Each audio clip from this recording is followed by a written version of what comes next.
சற்று முன்பு கிடைத்திருக்கக்கூடிய தகவல் ஒன்று மக்களே. அதாவது பார்த்தீங்க அப்படின்னா, சற்று முன் ஓபிஎஸ் புதிய பதவி, சசிகலா அறிவிப்பு. இதை பற்றி நாம் பார்க்க போகிறோம். பார்ப்பதற்கு முன்பு நம்ம சேனலுக்கு நீங்கள் புதிய பார்வையாளர் இருந்தீர்கள் சப்ஸ்கிரைப் பண்ணிட்டு சேனலை இணைந்திருங்கள். நீங்கள் திமுகவில் இணைய போவதாக செய்தி வெளியாகிகிறது என்ற கேள்விக்கு முன்னாள் முதல்வர் ஓபிஎஸ் பதில் அளித்திருக்கிறார். அது என்ன அப்படின்னு பார்த்தீங்கன்னா, தேனி செல்வதற்காக சென்னையிலிருந்து விமானம் மூலம் மதுரை விமான நிலையம் வந்த முன்னாள் முதல்வர் ஓபிஎஸ் செய்தியாளர்களை கேட்டு கேள்விகளுக்கு பதில் அளித்தார். தொடர்ந்து செங்கோட்டையன் பின்னணி திமுகவில் உள்ளதாக நாயனார் நாகேந்திரன் கூறியது உள்ள கேள்விகளுக்கு பதில் அளித்ததாக தகவல் கிடைத்திருக்கிறது.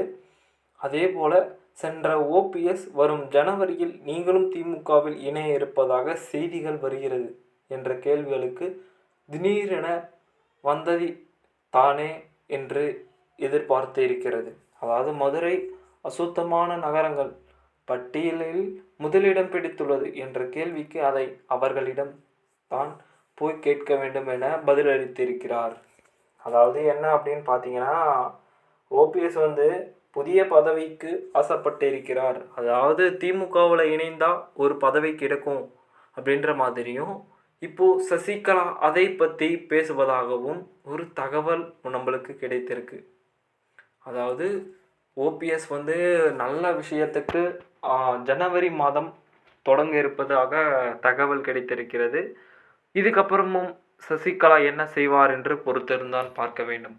அடுத்த கட்ட சூழலாக என்ன வேண்டுமானாலும் மாறலாம்.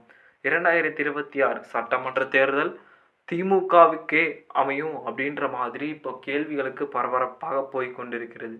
இப்போ இதனையடுத்து அதிமுக முன்னாள் அமைச்சர் ஓபிஎஸும் சொல்லப்போனால் அவர் ஏங்க தனியாக திமுகவுக்கு இணையணும் அப்படின்ற ஒரு கேள்வியும் பரபரப்பாக போய் கொண்டிருக்கிறது. அதாவது அதிமுகவுடைய எடப்பாடி பழனிசாமி அவர்கள் ஆட்சியை ஒழுங்காக நடத்தினால் அது ஒரு நல்ல விஷயத்துக்கு பயன்படும். அதாவது அவர் ஆட்சியே ரொம்ப ஒரு குளறுபடியாக வைத்து கொண்டிருக்கிறார் என்று அங்கே தொண்டர்கள் பேசிக்கொண்டிருக்கிறார்கள், செய்திகளும் பரவி கொண்டிருக்கிறது. அதாவது இதனை அடுத்து நம்ம மேலும் பார்ப்பதற்கு ஓபிஎஸ்